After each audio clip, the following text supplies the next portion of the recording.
Hi friends, this is Mangla Pratap and Muralidharan from India. I'm going to talk about how to contextualize the second language learning. Teachers have a great responsibility today to contextualize anything that they try to explain and make sure that students understand in which situation or context can they really understand whatever is being explained. So every lesson has to be contextualized, every story has to be contextualized, every poem that you're going to teach ought to be contextualized. How do we do it? We'll have to think about local examples. That is why I say anything that you teach from another culture has to be culturally contextualized. In fact, that's one of the reasons why I always talk about providing culturally appropriate examples to students. Is that really possible today?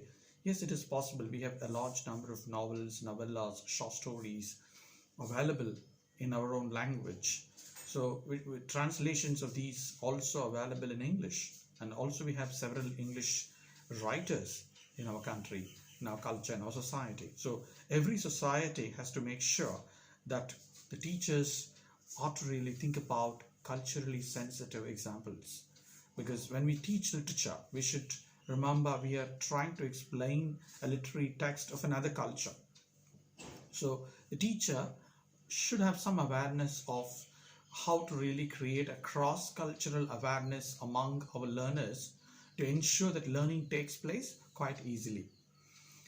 So is it really possible for us to do all the time? It is not possible for every teacher to understand the cross-cultural awareness, because majority of the teachers who haven't read about the basics of culture studies or the basics of post-colonial studies may find it difficult to make sure this cultural inclusion and exclusion, the concepts of cultural exclusion and inclusion in a big way. So they will not be in a position to explain things. So my suggestion to you as a teacher is to come up with some culturally sensitive examples. Okay.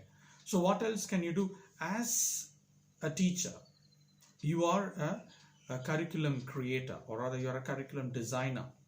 You are a task creator. So create innovative tasks to ensure that students could understand things in a better way. Suppose you're talking about the context of communication between two different individuals, and you are trying to play a video which has got native flavor. Please remember, you have to contextualize it in the Indian context. In the Indian context, where would you fit this in? Suppose you are in Sri Lanka, then you'll have to think about in Sri Lankan context, how would you fit in? Suppose you're living in Singapore, then you'll have to really understand how do you really create such culturally easy examples for people living in Singapore. That's the case with anywhere in the world. If you're living in America, then you'll have to think about the American context in which communication takes place. So the context of communication is very important. So when we provide examples, whatever examples we provide in terms of understanding, or even while narrating stories, the stories have to be culturally easy for people to understand. That is when you get to know that students have clear idea of how to make use of all that they have learned. So learning a language means learning to understand another culture, getting some awareness, getting some inputs on culturally sensitive ideas related to communication. So any communication is a cultural transaction. That is how I see. For example, if I'm talking to you, you are from another culture, I'm from another culture. So there is a cultural discourse taking place without our knowledge. So there is an interface, cultural interface taking place. Even when you think about a school or a school classroom or a college classroom, we should remember people come from different cultures. People are of different, cultural backgrounds.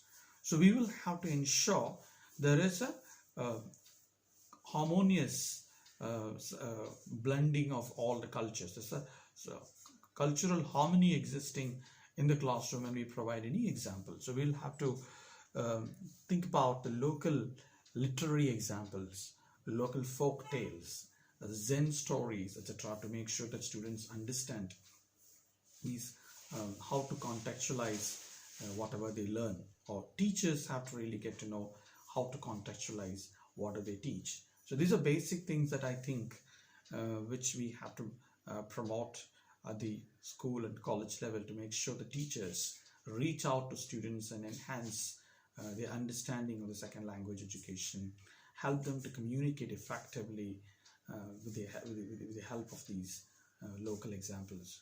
So I would always say, think globally, act locally. That is the main thing that you have to keep in mind. So you will have to work on the basics of our culture, understand the basics of our literary works, and then compare them all the time whenever you give examples from another culture, from another literary text, which is from Europe or US or Australia or Canada or New Zealand, etc.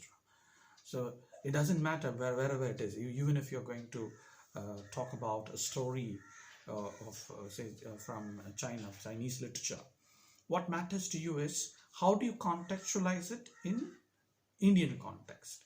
If you're going to talk about a story from, say, Africa, then you should know how would you contextualize it in the Indian context. That is when you will have to think and strategize the kind of examples that you would be providing them.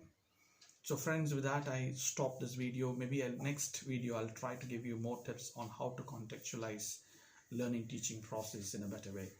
Thank you. Wish you all success. Stay safe, stay home, and make sure that you are healthy all the time during this corona pandemic, and spend your time positively. Bye bye. See you.